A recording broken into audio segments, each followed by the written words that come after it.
and also say, Apo. I had a new one today. All protocols observed.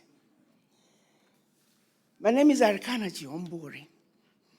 I was born in the village of Sadza. I am a very proud African village girl with a very strong rural background. That I am very proud of. It is my upbringing in my village that gives me the values that I live by every single day. Even in my practice as a medical doctor in the United States among Americans, I found ways of sharing with them my values that I live by, the values that were instilled in me by my parents, my family members, my village, and my country. Growing up in the village, we were told ngano, stories that were supposed to teach us life lessons. It wasn't until I was an adult that I began to think of those stories from time to time. And every now and then, out of nowhere, one story will pop up in my head, and I'll start laughing. But then I would be reminded that that story had a meaning. That story had a life lesson. And somehow, when I was young, I looked at those stories as just ngano. Two favorite stories I'm going to share with you.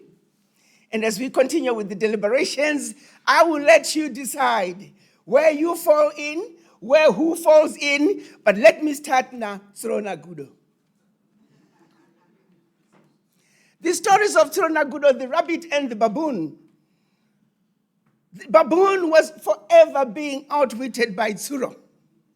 It doesn't matter how many times the rabbit came at the baboon with a totally different story, and the baboon would always fall for it. I remember one particular one. Tsuro akati sekuru ngatitambe tsoro yekubikana. Sekuru vakati, no problem, sekuru ngatibikanei.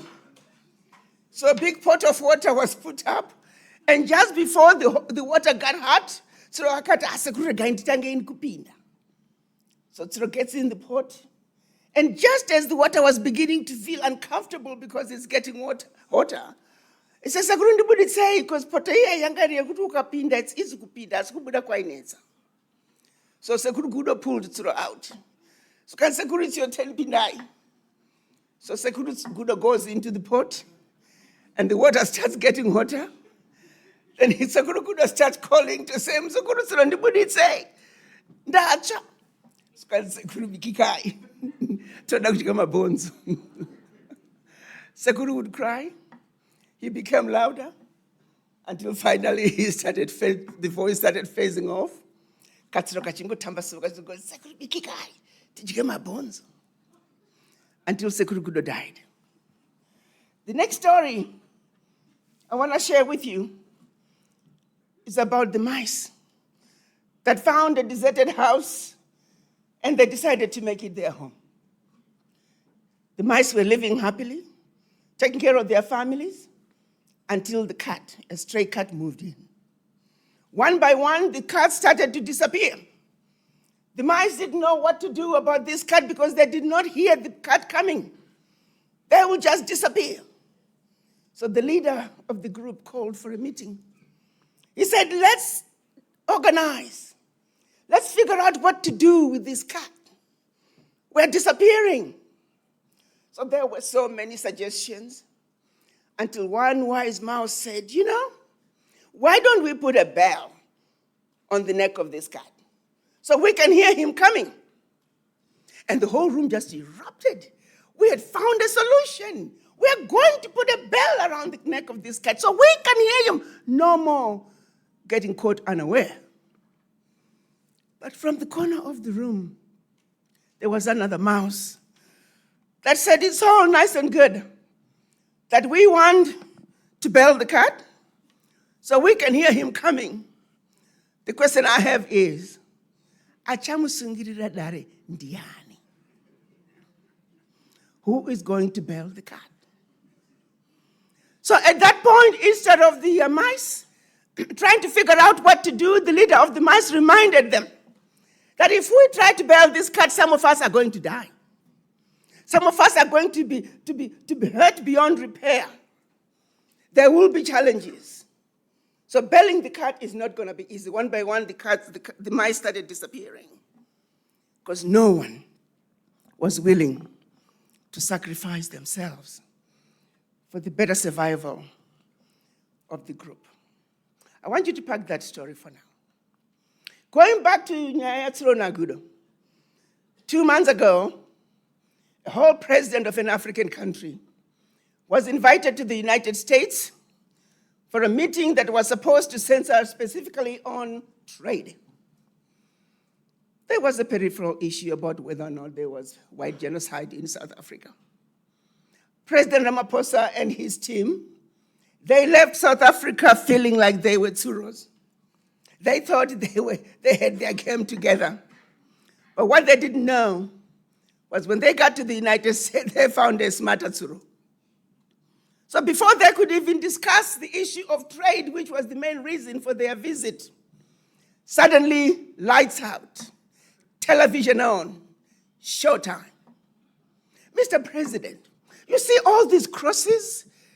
These are white farmers who've been killed by black people. What do you have to say to that? President Ramaphosa, instead of looking at this picture that clearly looks like crosses along the highway, he should have said, Mr. President, we don't build grave sites along highways where I come from. I can tell you that that is not a grave site in my country. So whoever gave it to you, they lied to you, Mr. President. But what did the president do? Let me see. I'll have to look into that. Round 1, defeated.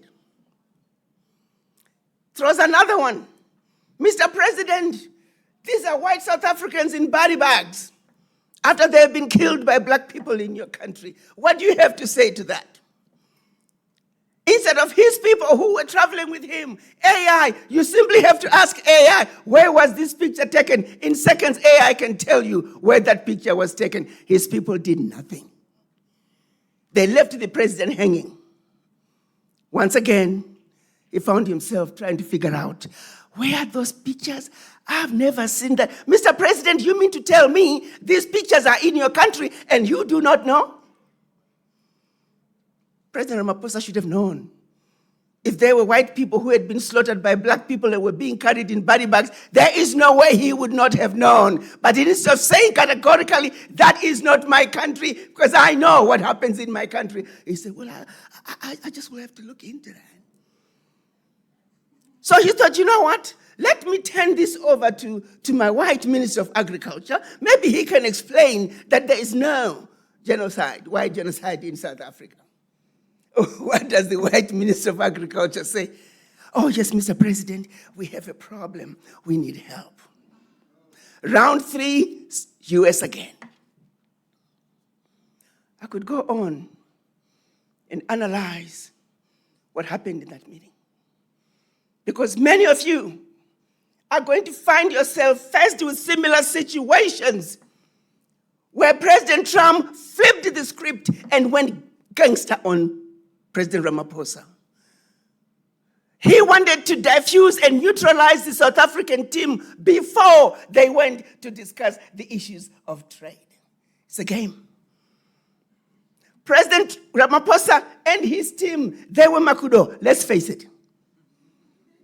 And President Trump was the wise rabbit. Life as we know it is a game. It's a game of chase. Each and every one of you, as you represent your organizations, as you represent your ministries, as you represent your village, as you represent your local government, your provincial government, your central government, are you equipped with the boxing gloves of knowledge? Because if this fist fight turns into a boxing match, are you ready with your boxing gloves of knowledge? If this meeting should escalate into a gunfight, are you equipped with your bazooka of knowledge? Lately, we are talking about bunker busters. Are you equipped with the bunker buster of knowledge to truly represent those who have chosen you to lead them? Do not get yourself caught up with your pants down, like President Ramaphosa did with his team. President Trump is rewriting the rules when it comes to geopolitics. President Trump is rewriting the book on diplomacy. President Trump is rewriting the book on trade. When President Trump says, America first, I've done an analysis of USAID. I find no value to the Americans. Show me the money with regime change in Nicaragua. Show me the money with regime change in whatever country. There was no value for the Americans. So he said, I want to disrupt USAID. What are some of you saying? Oh my God, we can't do without USAID. Do you see the problem with that? Do you really understand what USAID was doing in your country? Your ability to unlock business potential through policy, partnerships, and productivity is severely impacted by the activities of agencies like USAID and many others like them. Are you aware of that? Or are you stupid enough to just be interested in the petty cash they are giving you after they have stolen that money from your Zimbabwe? After they have fouled with your politics, messed around with the media, tarnished your country so nobody wants to trade with Zimbabwe? Do you understand the depth of the damage that is affecting everything we're talking about today? Unlocking business potentials. How do you unlock business potentials when there's an undercurrent of destabilization with people who come to you with a smiling face? USAID had to go. On that one, you got to give it to Trump. USAID had to go. There are institutions that were created after the Second World War. Institutions like United Nations. Institutions like World Trade Organizations, IMF, World Bank. They were designed specifically for the purposes of helping with the recovery of Europe after Europe had devastated itself. And by the way, it is not a Second World War. Those were European tribal wars. Let's call them what they are. Europe had devastated itself. They needed to rebuild. The first funding came from the United States, $13 billion. That's all you hear. That the United States helped with the recovery of Europe, the Marshall Plan. How do you build a whole European continent with $13 billion? You can't. The reality is, the bulk of the reconstruction of Europe was through stealing from Africa. And which organization did they create to make sure that the exploitation of Africa was thorough and complete? It was the World Trade Organization. World Trade Organization is an organization that's given a blind eye to West African cocoa. There is not a single cocoa plantation in Switzerland, and yet everywhere you go, Swiss coffee, Swiss chocolate, Swiss this. Why isn't World Trade Organization calling Switzerland out for renaming African products? The best teas. Let's not talk about our minerals. 75% of the minerals traded at the London Stock Exchange are coming from Africa. Where is the World Trade Organization? So when President Trump says they're out of WTO, let's celebrate that. When President Trump says we are spending too much money as Americans funding the United Nations, they're out. Let's celebrate that. The institutions that were created after the Second World War, aka European wars, tribal wars, they need to be dismantled and new institutions need to be created. institutions that are truly representative of the world. Do you understand that? Do you understand how pivotal our ability to deliver on unlocking business potential through policy, partnerships, and productivity, our ability to deliver on this on behalf of those who you represent are going to be and continuously have been undermined by these institutions? The average African country as we speak today, we're paying over 50% of our GDP on loan repayment to World Bank and IMF. They send in their rating agencies, who then give us poor ratings intentionally so they can justify giving us exorbitant interest rates. Do you understand how important that is? And that brings me to the second story about the cat and the mice. 1963, after Ian Smith declared himself the Prime Minister of Rhodesia, they call it UDI, Unilateral Declaration of Independence.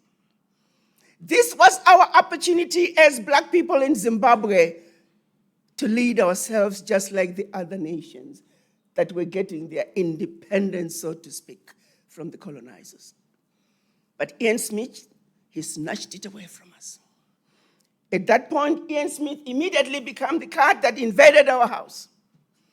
They were young men and women, some as young as 14 years of age, who saw there was something terribly going on that was wrong. They felt that something needed to be done. So like Makonzo, they called each other and said, what can we do? There is a cat that has ended our community. How can we bail the cat? The young men and women organized at a very tender age. They knew, if I go in this direction, I shall run into a country called Mozambique. They're sympathetic to my cause. If I go in this direction, I shall run into a country called Zambia, who are sympathetic to my cause. So it is, young Zimbabweans left the country, trained to become soldiers, and came back, fought viciously. Many gave up and defended Zimbabwe with their own lives. Many did not come back. But it is the bravery of those few that has given us the Zimbabwe that we have today. They gave us political liberation. But what we did not get in 1980 was economic liberation. Now the honor is on you young people now. You and us who are still alive today. We have a responsibility to deliver economic liberation. The mice, when they were invaded by the cat, they got scared of attacking the cat. They did not want to risk their lives. But our freedom fighters, they gave it all up. They knew some were going to die. They knew some were going to be disabled beyond any survival. But that did not deter them. They gave us the ultimate sacrifice of their lives for us to have this Zimbabwe that we have today. The question I have for you, young people, what sacrifices are you prepared to make? Economic liberation is now on your lap. The responsibility to deliver economic liberation is on your lap. If your children were to ask you 20 years from now, Grandma, Grandpa, 20 years ago, there were problems in Zimbabwe. What did you do? What are you going to tell your children? We did nothing. We were waiting for the white people to come and bring us some money. We applied for a loan from World Bank. We were waiting for the NGO to give us some funding. Is that what you're going to tell them? 2014, we saw the creation of the Mutapa Sovereign Fund. Now Mutapa Fund. It's an amazing and great idea to put all the national assets under one roof to be able to organize and trade in an organized way to say our natural resources belong to the people of Zimbabwe and they must benefit the people of Zimbabwe. They must help the leadership provide a better life for the children of Zimbabwe. I don't know how many of you know that in Venezuela during Hugo Chavez, I'm thinking is still going on, that as a Venezuelan, all you had to do was pay $100. And after that, you pull up at any gas station and fill up your tank. Because Chavez said the oil for Venezuela belongs to the people. Let's use it to make life better for the Venezuelans. Up north, Gaddafi did the same thing. He said the oil of Libya belongs to the people. The minerals, the gold of Libya belong to the people. So it is as quality healthcare was free. Quality education was free. A graduate out of college, you're guaranteed down payment on the house, down payment on your car, and when you start having a family, also a deposit on the welfare of that child. You have eliminated all the roadblocks that a young person is facing in order for them to go to work and give you 1,000% without worrying about when am I going, do I have enough money to pay my rent? Do I have enough money to even get a car? Young people nowadays can't even dream of a house. Mutapa Sovereign Fund is a fund that if it is properly managed, this could be a model of how Africa should be run. The richest continent on earth is considered the poorest because we are too busy giving up our own natural resources for peanuts. Zimbabwe has done something wonderful. But the question I have is, Mutapa Sovereign Fund has been around since 2014. 11 years later, it's not even listed at the London Stock Exchange, not even the Johannesburg Stock Exchange.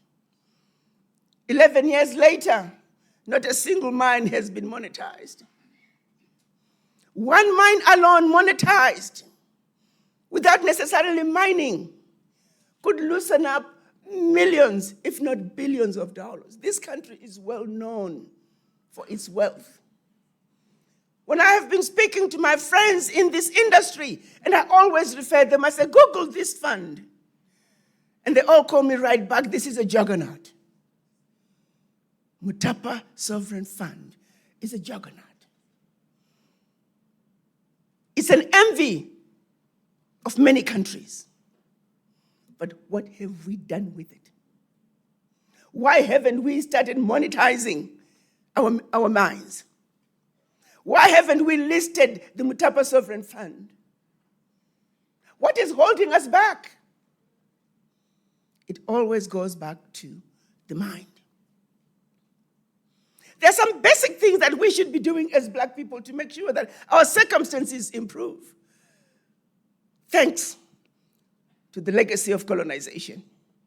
Thanks to the Berlin Conference. Our minds are still very colonized. If you still think USID should have been in Zimbabwe, Urugudo.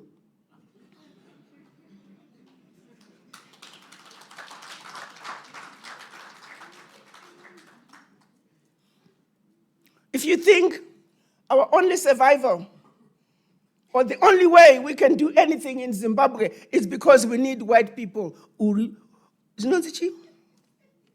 Gonzo. The Zimbabwe that we have today, we are endowed with an amazing country. A country that has everything and anything we could ever need. We have some of the most intelligent, most educated people in Zimbabwe. The question I have for you, young people, business leaders, are you assembling a team made up of Tsuros? When you go to negotiate, even starting from the village, are you going to put your best Tsuros forward? Even kumamisha anasakuruvaiziziya kana pane nyaya inoda kutongwa nemamwe villages between one village and another vaitsvaga tsuro dzemuvillage mavo vaitumira tsuro havaitumira makudo avo aivaziya kuti uyo igude usamutumire tumirai tsuro. Are you preparing yourselves either to be a Tsurokana or a Gudo? Or are you going to make sure that you agree you are a Gudo, but you know they are Tsuros, so let's send the Tsuros? This country is full of Tsuros. We have no shortage of Tsuros. The only problem is the Tsuros must wake up. The Tsuros must know our history. The Tsuros must understand that you are inheritors of an amazing kingdom. And that as black people, you are the mothers and fathers of humanity, and therefore you rule. The ground that you walk on, the rest of the races, they need to bow down when you walk. Because without you, they wouldn't be. And that's a fact. You must understand when you go to that negotiating table, that is a battlefield. Do you have the tools that you need to make sure that no matter what kind of a curveball they throw at you, you will stay with the program? Are you ready to be thrown again? They flip the script this way, you flip it that way, you're back on top. They flip it again, they want to turn you into a Gudo. No. I know my country, I know my business. I'm going to give you the facts. You flip the script and you're back on top. That is the battlefield. Are you looking at the stage, the environment that has been created by Trump of saying, forget regime change. Let's negotiate as equal partners. May the best man win. Are you going to put your best foot forward as you negotiate the best deal that you can, the best deal that can be for those who you represent? This is a battle that must be won. And you must go onto the battle determined to win. If President Trump can continue with moving away from regime change, this is best news for Africa.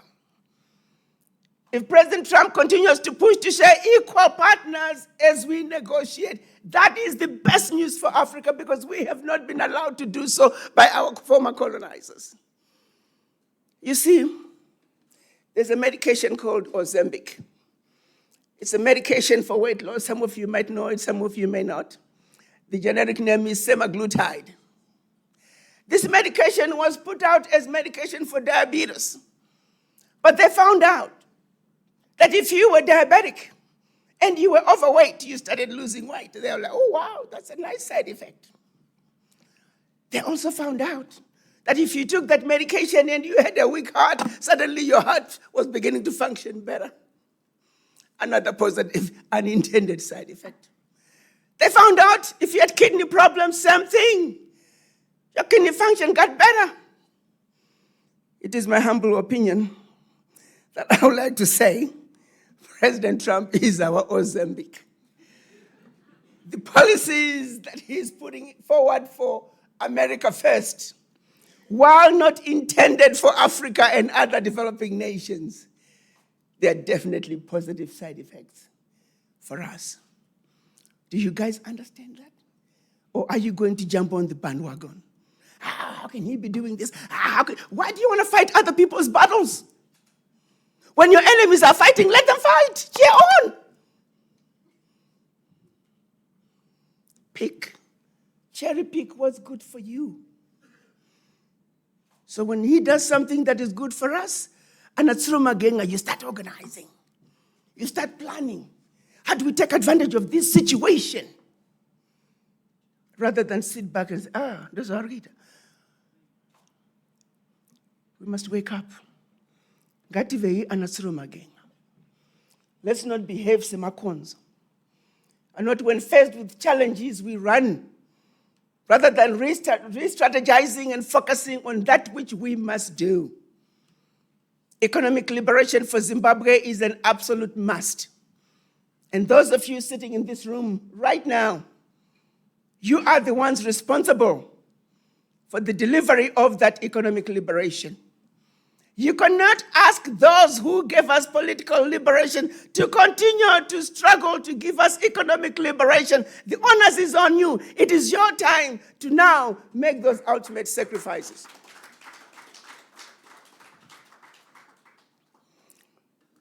You see, birds sing not because they can.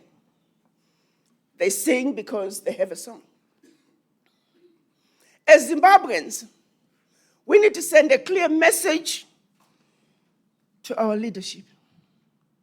Let them know. I've shared with you these stories, Speaker. Welcome. I'm sorry I started before you came. I shared with the audience the story about Tsuro Nagudo and how Tsuro was always outsmarting Gudo. I shared with them the story about the cat and the mice. How when the mice Makonzo were faced with the cat, instead of organizing on how to attack the cat, even though they knew very well some of them are going to die, the Makonzo chickened out. To this day, Makonzo are still running away from the cat. We are saying those who fought for the wars of liberation, they understood that Ian Smith and his regime were the cat that needed to be bailed. So yes, they gave up everything. They gave up their lives to deliver us political liberation. So that's what we were talking about. I'm just giving you a little summary so you understand the context of where we are going. So I'm glad you're here, Mr. Speaker. As children of Zimbabwe, as a Zimbabwean woman, as a mother, I'm going to say on behalf of the women and our children, we are asking the government to say, please, we have lots of wise Tsuros in government, but we also still have a significant number of Makudo ne Makonzo. Can you please help us get rid of them? The Vice President spoke very clearly. He said to remind Makudo ne Makonzo. He didn't put it exactly the way I'm putting it, but your time of reckoning is coming. Honorable Speaker, please speed up that process. Taneta ne Makudo ne Makonzo muhurumende.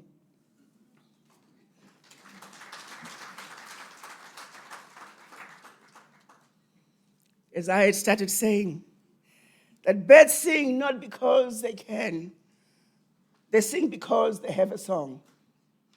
As a united front of Mother Africa's children, let's give the world the best melody the world has ever heard. The melody that says, "Pasine corruption." The melody that says, "Pasine kutengesa nyika." The melody that says, "We want unity of purpose." The melody that says, "Zimbabwe is for Zimbabweans." As we sing that melody to the world, let's walk to the tallest mountain and proclaim to the world who we are. The proud, the beautiful, intelligent, sophisticated, and highly adaptable children of the great Zimbabwe. Pamberine Zimbabwe. Pamberine Zimbabwe. Thank you.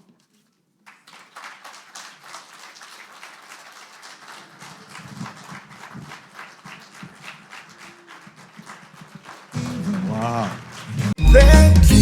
Thank you, Africa. Mama Africa. Oh, yeah. You make African great. Thank you, Africa. Thank you, Africa.